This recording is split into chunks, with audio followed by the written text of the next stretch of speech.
La première des choses, très rapidement, je voulais remercier Arnaud qui me fait connaître Alexandre, Alexandre qui m'a fait connaître Corina.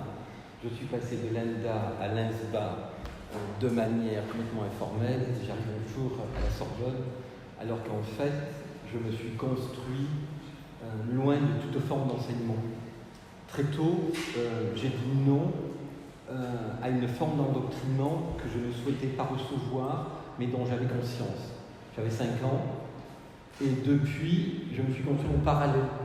Donc en fait, je ne vais pas intervenir ici par rapport à l'histoire de l'art suivant une donnée classique, où on vient construire un discours en rapport d'un enseignement, mais je viens présenter en fait une offre, une proposition parallèle, comme quoi on peut se construire indépendant du système. Je ne suis même pas dans la vision d'Alexandre de pirater le système depuis l'intérieur, parce qu'en fait le système ne m'intéresse pas. Donc, ceci dit, en plus hier, je faisais dire mon intervention à une amie, et à un moment, elle me dit « Mais Michel, tu devrais mieux écrire, tu penses ?» Je lui dis « Non, j'en ai marre de penser, aujourd'hui je dis, j'existe au travers de mon acte de dire. » Et en fait, ma quête en fait existentielle est devenue ma démarche artistique, mon art est devenu le prolongement de ma quête existentielle. Dans cette quête existentielle, il y a la réflexion du sens de nos vies et du pourquoi on vit et du pourquoi on fait. Donc en fait, l'acte de faire devient complètement secondaire et n'a plus aucun intérêt. Donc le faire, si c'est exister au travers des autres et dans la société par rapport au faire, ne m'intéresse pas.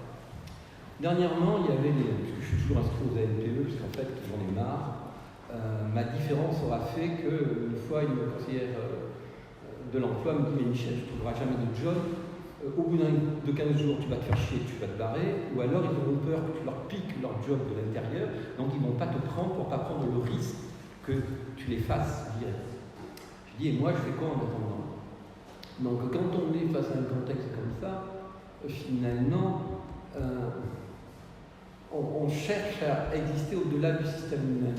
Quand je suis devenu artiste, parce qu'un jour, en 2007-2008, des amis disent de moi « Putain, c'est super ce que tu fais. » Je me suis dit « Oula, ça n'a pas recommencé. » À chaque fois qu'on m'a dit que c'était super, à chaque fois ça a merdé.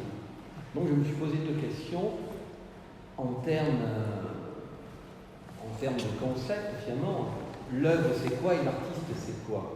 Avant même que je considère cette œuvre, que je fasse une œuvre, je me suis posé la question sur l'existentialité de l'œuvre elle-même. Et petit à petit, chemin faisant, finalement, je me suis complètement débarrassé de la matérialité de l'œuvre. Donc dernièrement, en postulant, on me demande un CV et j'ai envoyé en fait une absence de CV. Avec juste une petite phrase, je n'existe pas au travers de ce que j'ai fait, mais de ce dont je suis capable. Démerdez-vous avec ça, moi je passe à autre chose. Et pareil, j'ai demandé il y a quelques années, comme ça je vais pouvoir répondre à Alexandre, à un ami de me faire un portfolio, c'était en Afrique, c'était en 2019, et ce garçon en fait se positionnait comme spécialiste du branding.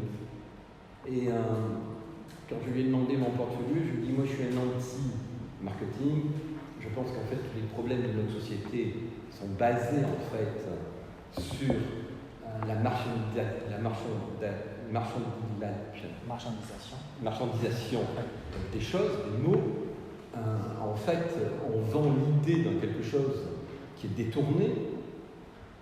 Donc, je me libère même du marketing qui, à mon sens, est une surcouche, finalement, d'un capitalisme libéral qui s'est immiscé de partout et qui, de manière excessivement pernicieuse, est venu s'immiscer dans la vie de tout un chacun. Donc aujourd'hui, dans ton composition vis-à-vis d'un système, que ce soit, mettons, le marché de l'art ou autre, on est déjà à l'intérieur d'un système. Alors qu'en fait, je pense qu'il faut changer le paradigme même du système, il faut changer notre regard sur le système, il faut se libérer du système pour inventer un autre système. Dans ma présentation, j'ai parlé d'un art politique, parce qu'en fait, et ça j'en reviens à l'Afrique, donc en Afrique, la première fois que j'étais en Afrique, mes amis, certains amis, On dit de moi que j'étais un marabout parce qu'en fait, je travaille avec la terre, avec des racines. Mais j'étais fait un petit étal, j'avais 2 parpaings, une plaque de métal. Je pilais ma terre, je m'étais fait une petite enseigne avec de la feuille de palmier, pharmacie, j'avais ma petite échoppe.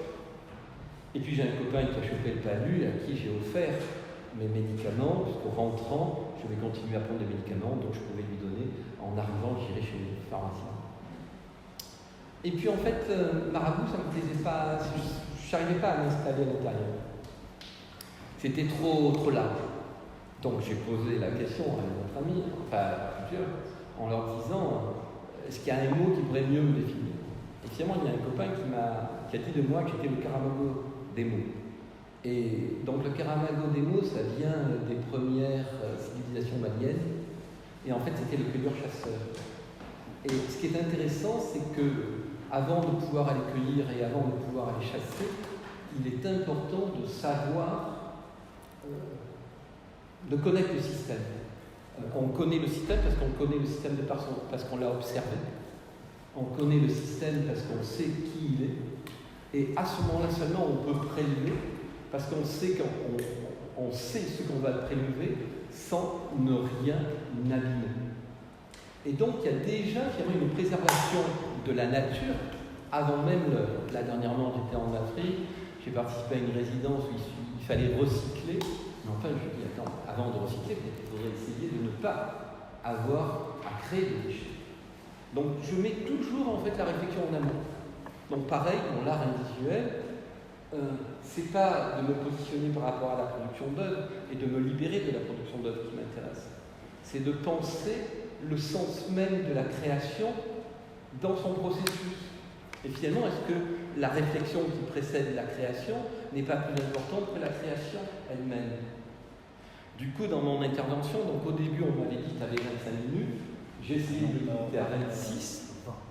Puis après, je me suis aperçu qu'en fait, sur le papier, j'en avais plus que 15. Et puis, du coup, je me suis dit, ça va être un live total, parce qu'en fait, ce que j'avais prévu, ça ne peut pas rentrer. Et donc, j'ai fait autre chose.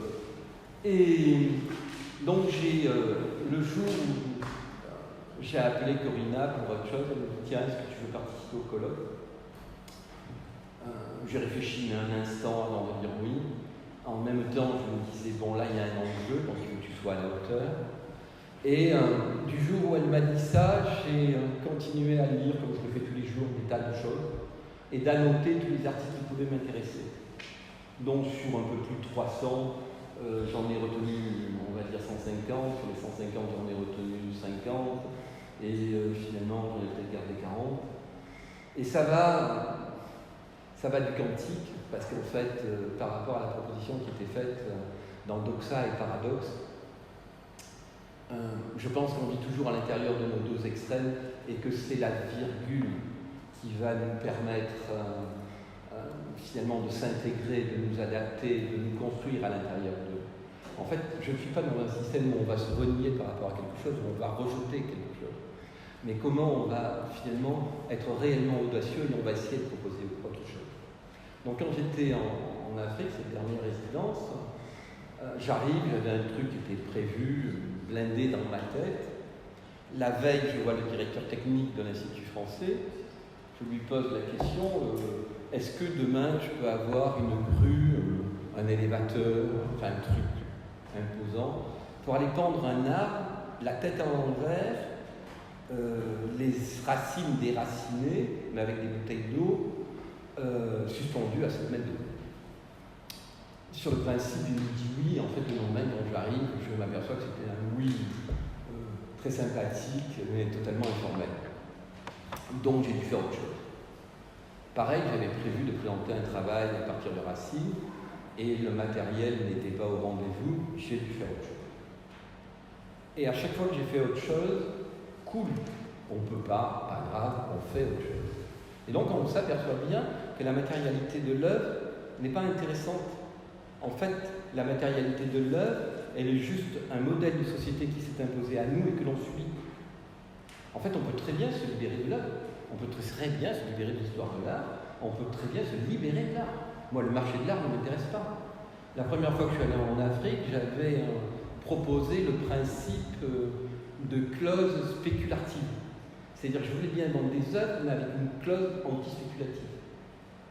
Je ne veux pas que mon travail nourrisse une spéculation que je critique. Je me refuse à faire des choses que je critique.